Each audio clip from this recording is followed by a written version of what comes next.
우리 같이 인사하겠습니다. 반갑습니다. 고맙습니다. 그리스도 완전 충만 일체은혜 감사. 네, 오늘은 야곱의 회복이라는 제목으로 함께 말씀을 나누고자 합니다. 야곱은 우리가 너무나 잘 아는 인물인데, 야곱이 자기의 일생을 한 구절로 정리한 것이 있습니다. 창세기 47장 9절입니다. 야곱이 바로에게 아뢰되 내 나그네 길의 세월이 130년이니이다. 내 나이가 얼마 못 되니 우리 조상의 나그네 길에 연조에 미치지 못하니 험악한 세월을 보내었나이다. 이게 야곱의 자기 회고입니다. 자기 인생을 한마디로 한 줄로 줄인 것입니다. 여기 보면 두 가지가 나오죠. 하나는 험악한 세월이었다, 두 번째는 나그네 길이었다 하는 것입니다.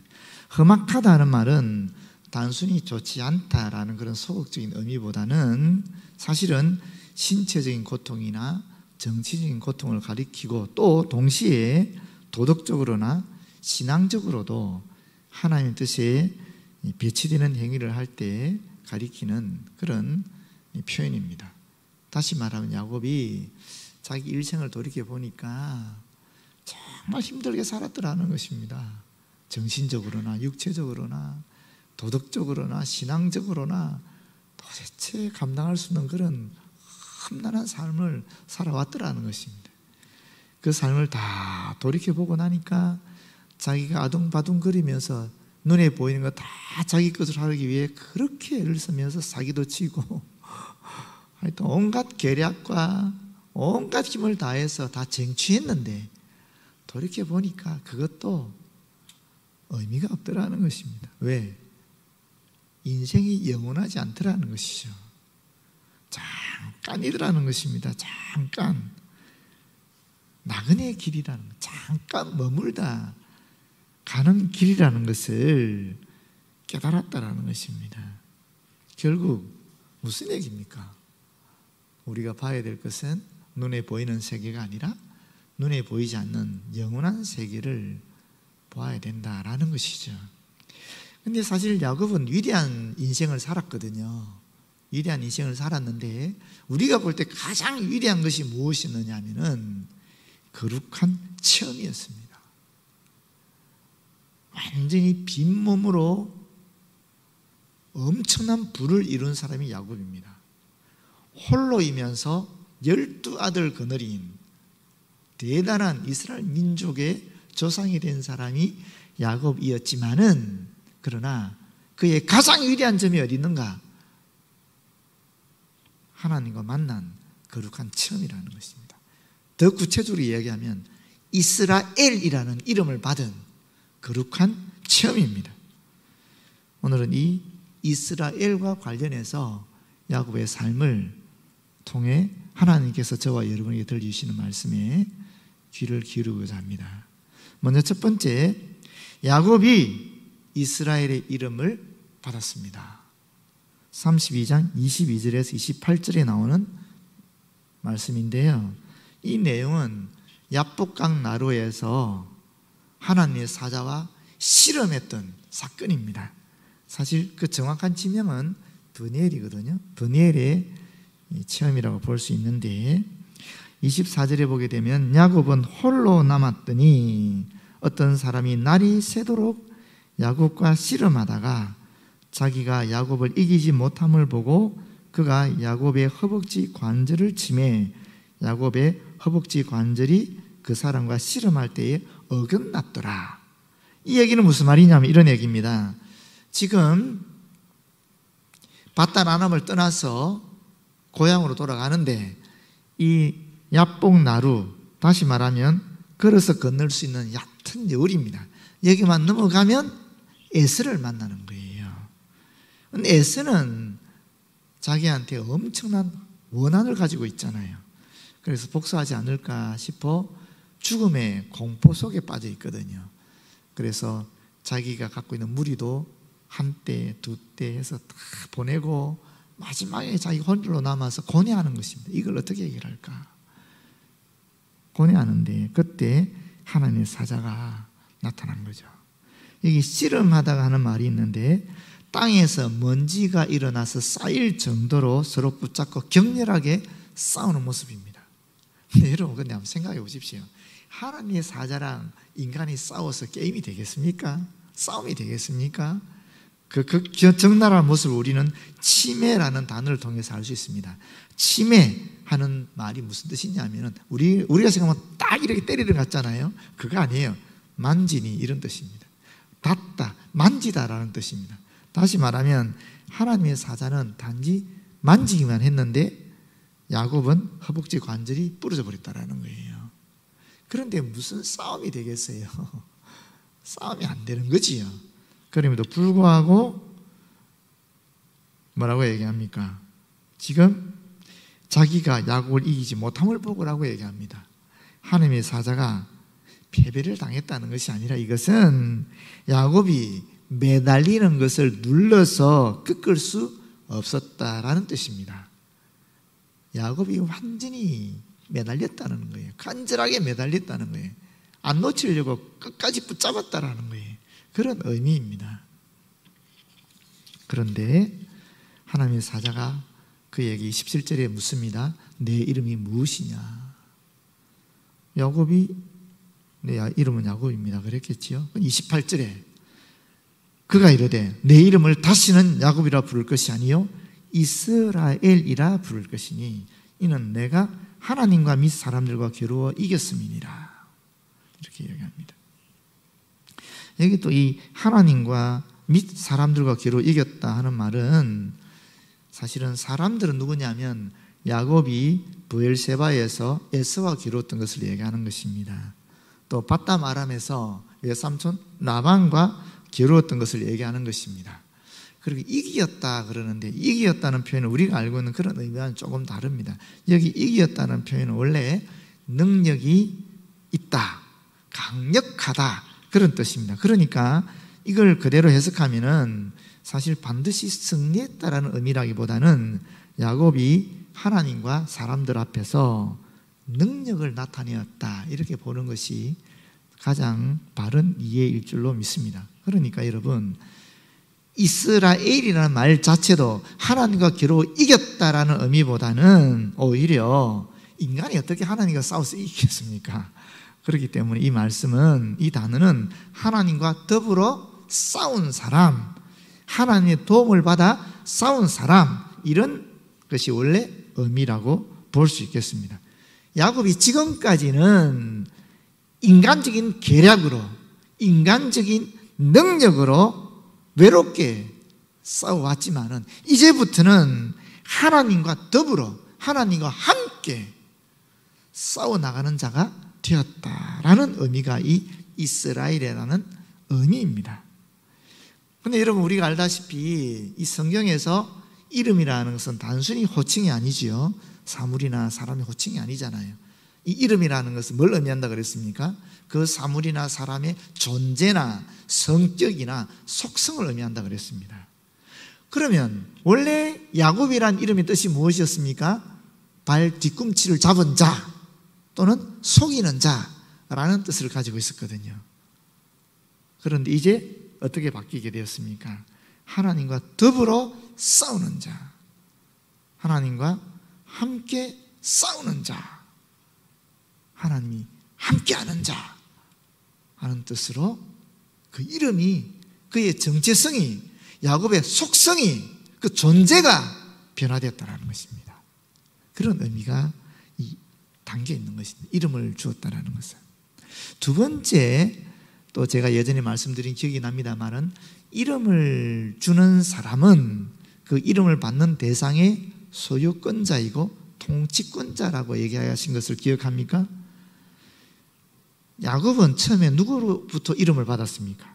아버지 이삭으로부터 이름을 받은 거예요. 그럼 야곱은 누구에게 속해 있다는 거예요? 아버지 이삭에게 속해 있는 것입니다. 그런데 지금 이스라엘이라는 이름은 누가 주신 것입니까? 하나님이 주신 거예요. 그럼 이제 야곱이 누구에게 속했다라는 거예요? 하나님께 속했다라는 거예요. 하나님의 소유권이 자가 되었다라는 거예요. 하나님의 통치를 받는 사람이 되었다라는 의미를 갖고 있는 것입니다. 완전한 변화를 의미하는 거예요. 여러분, 이 이스라엘이 무엇이겠어요?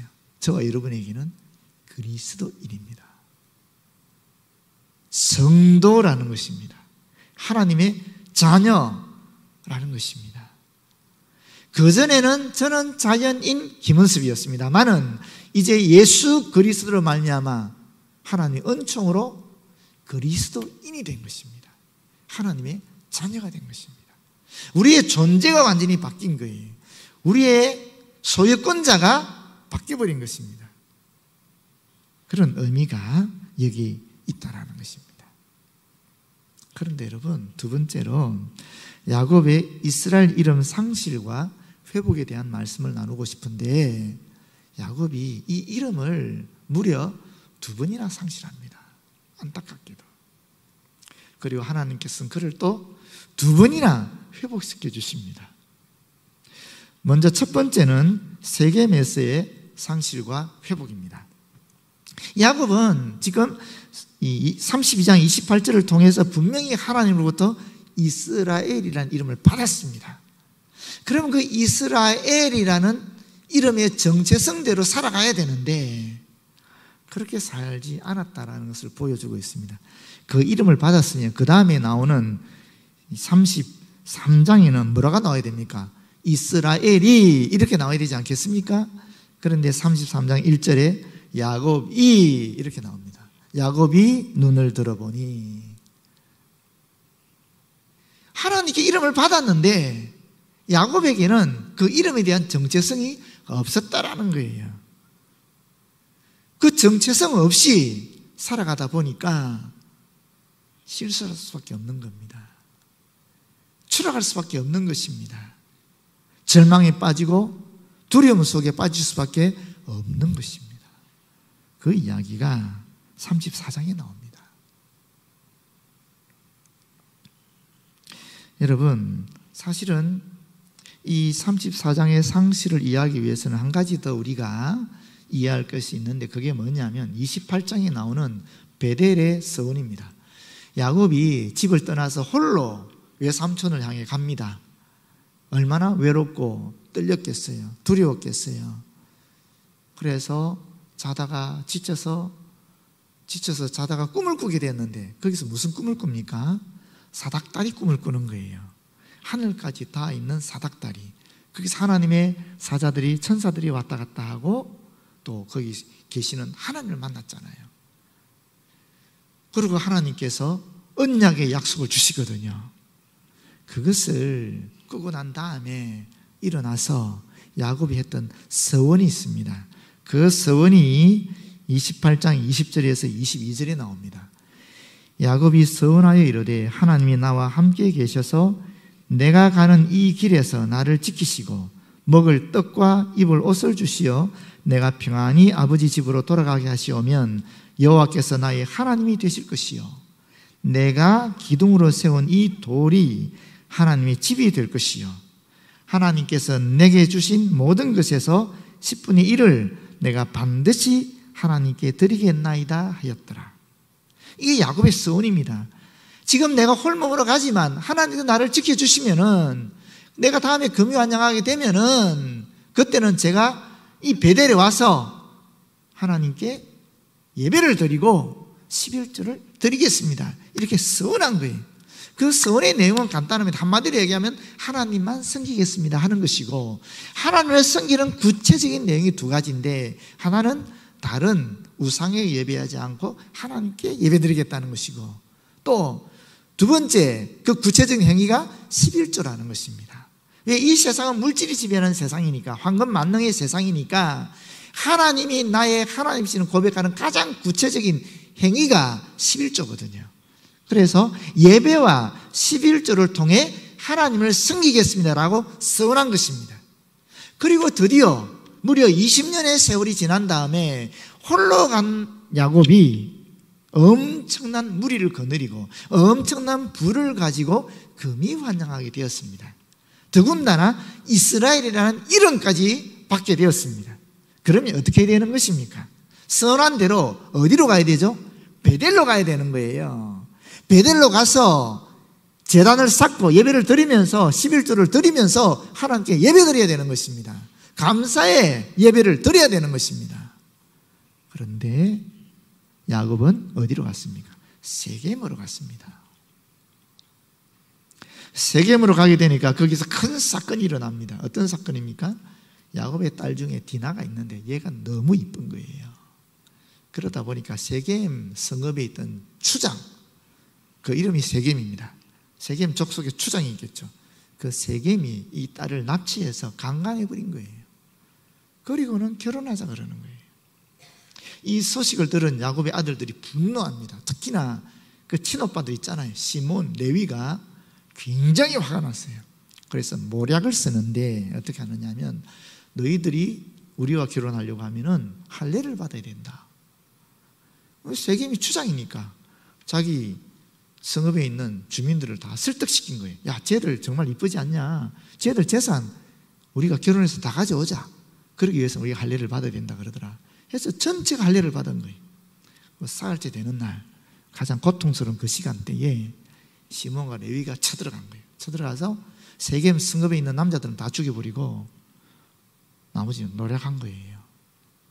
그 소식을 듣고 34장 30절에 야곱이 이렇게 이야기합니다.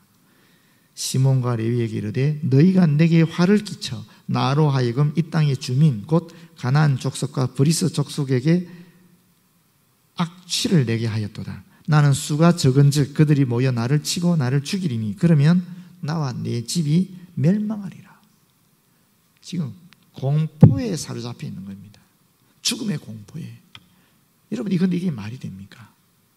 하나님이 내가 너와 함께 하겠다, 내가 너와 함께 싸우겠다, 내가 너를 앞으로 크게 해주겠다 약속하셨잖아요. 그런데 그 이스라엘이라는 정체성이 없다 보니까 세상의 잣대대로 가나안의 족속과 자신의 수, 자신의 힘, 자신의 군사력 비교하게 된 겁니다. 결과는 죽음에 대한 공포지요. 그렇게 추락해버린 것입니다. 자신의 이름을 상실해버린 것입니다. 이런 야곱을 하나님께서 35장에서 회복시켜 주십니다. 1절에 뭐라고 얘기하냐면 하나님이 야곱에게 이르시되 일어나 베델로 올라가서 거기 거주하며 내가 내 형 에서의 낯을 피하여 도망하던 때에 내게 나타났던 하나님께 거기서 제단을 쌓아라 하신지라. 하나님이 그에게 베델의 언약, 서원을 지키라라고 얘기하고 있는 것입니다. 그래서 6절, 7절 야곱이 그와 함께한 모든 사람이 가나안 땅 루스 곧 베델에 이르고 그가 거기서 제단을 쌓고 그곳을 엘 베델이라 불렀으니 서원을 지켰다라는 것이죠. 그 서원을 지키는 것을 보고 10절에 하나님께서 어떻게 하시는가? 하나님이 그에게 이르시되 내 이름이 야곱이지만은 내 이름을 다시는 야곱이라 부르지 않겠고 이스라엘이 내 이름이 되리라 하시고 그가 그의 이름을 이스라엘이라 부르시고 하나님이 그에게 이르시되 나는 전능한 하나님이라 생육하고 번성하라. 한 백성과 백성들의 총회가 내게서 나오고 왕들이 내 허리에서 나오리라. 그 주셨던 이름 이스라엘을 다시 주시는 것입니다. 여기서 10절에 이스라엘이라 부르시고 하는 말이 이 부르시고라는 단어가 조용한 목소리로 부르시는 것이 아닙니다. 큰 목소리로 외쳐 부르는 것을 얘기하는 것입니다. 하나님께서 야곱의 이름을 이스라엘이라고 크게 외쳐 부르시면서 야곱의 기억을 회복시켜 주시는 것입니다. 그 거룩한 체험을 다시 회복시켜 주시는 것입니다. 그러면서 생육하고 번성해라. 열매를 많이 맺어라. 증가해라. 크게 되어라. 이렇게 말씀하신 거죠. 그리고 예언하기를 한 백성과 백성들이 총회가 내게서 나올 것이다. 왕들이 내 허리에서 나오리라. 이스라엘 민족 형성이 되고 또 거기서 역대 왕들이 야곱의 후손으로 나오는 것입니다. 더군다나 왕 중 왕이라는 예수 그리스도가 나오고 예수 그리스도를 통해서 영적 이스라엘인 그리스도인들이 나오는 것입니다. 그런 이야기를 해주시면서 그런 약속을 다시 해주시면서 야곱을 이스라엘로 회복시켜 주셨습니다. 그래서 이 35장 10절의 경험을 한 다음에 이스라엘 이름을 다시 받은 다음에 37장에 보게 되면 야곱의 이름이 이스라엘로 나옵니다. 37장 13절입니다. 이스라엘이 요셉에게 이르되 내 형들이 세겜에서 양을 치지 아니하느냐? 너를 그들에게로 보내리라. 요셉이 아버지에게 대답하여 내가 그리하겠나이다. 14절입니다. 이스라엘이 그에게 이르되 가서 내 형들에게 양떼가 다 잘 있는지를 보고 돌아와 내게 말하라 하고 그를 헤브론 골짜기에 보내니 그가 세겜으로 가니라.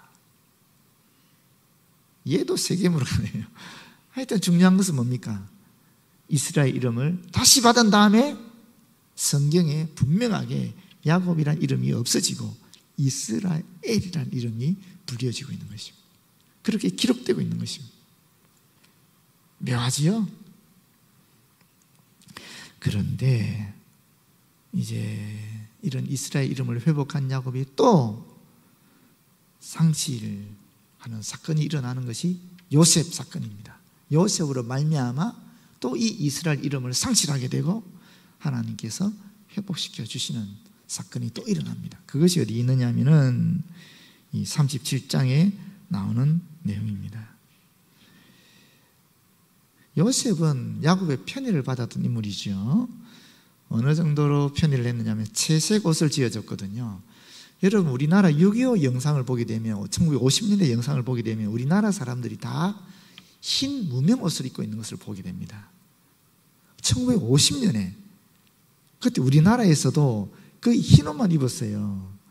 이게 주전 1800년경인데 얼마나 약 4000년경에 지금 채색 옷을 입었다? 이거는 엄청난 일입니다. 왕들이나 입을 수 있었던 옷입니다. 그 옷을 요셉이 입힌 거예요. 왜?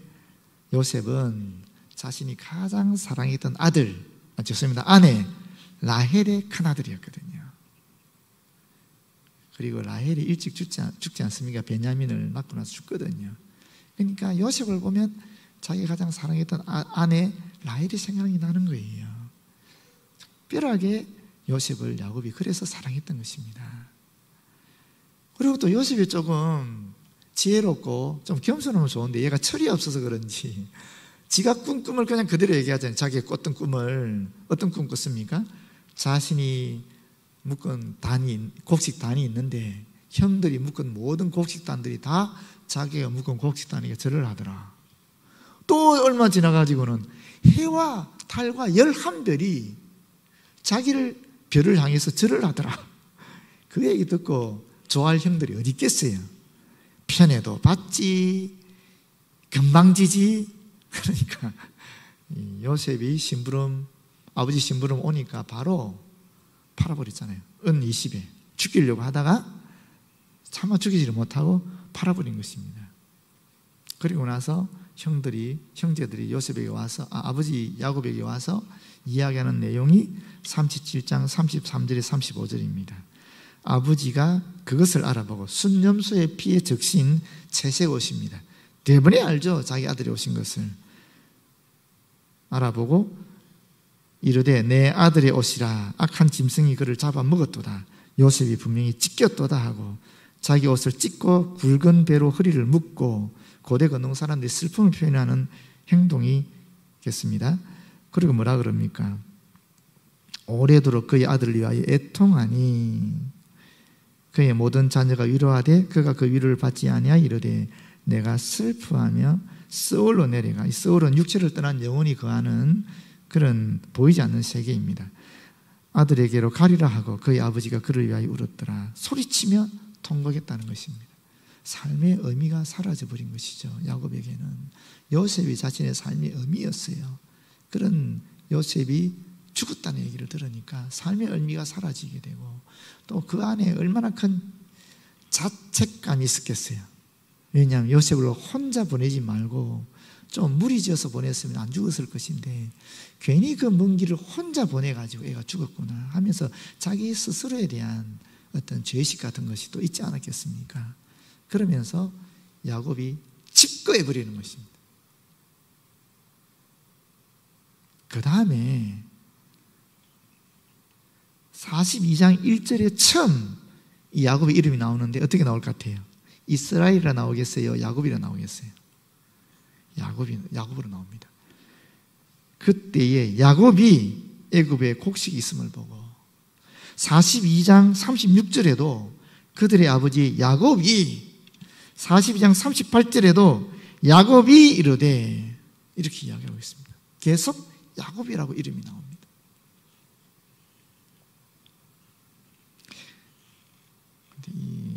그런 와중에도 또 43장 6절에 보게 되면 이스라엘이 이르되 43장 11절 상반절에도 그들의 아버지 이스라엘이 이르되 이렇게 나오는데 이건 좀 의미가 달라요. 지금 42장까지는 야곱이라고 그랬는데 43장에 이스라엘이 나왔거든요. 근데 이 이스라엘이라는 말은 왜 나왔느냐 하면은 이스라엘 민족이 이제 애굽으로 이주하게 되는 그런 전환기적인 사건을 다루면서 하나님께서 이스라엘 이름을 성경에 기록하게 하십니다. 무슨 말이냐면 이 민족의 구원사적인 전환점이기 때문에 이 민족의 지도자로서 이스라엘을 부각시키는 것입니다. 이 의미가 있습니다. 이 의미는 뭐냐면은 야곱 가문의 애굽 이주가 인간 야곱의 계획에 의해서 실행되는 것이 아니라 하나님의 거룩한 섭리 아래에서 이스라엘의 순종으로 이루어진다는 것을 드러내기 위해 이 민족의 이주를 위한 어떤 전환점으로서 이스라엘이라는 이름을 사용하게 하시는 거예요. 그렇게 기록하신 것입니다. 그런데 개인적으로 야곱이 회복되는 그런 사건은 어디 있느냐 하면은 그 뒤에 45장에 가야 비로소 나옵니다.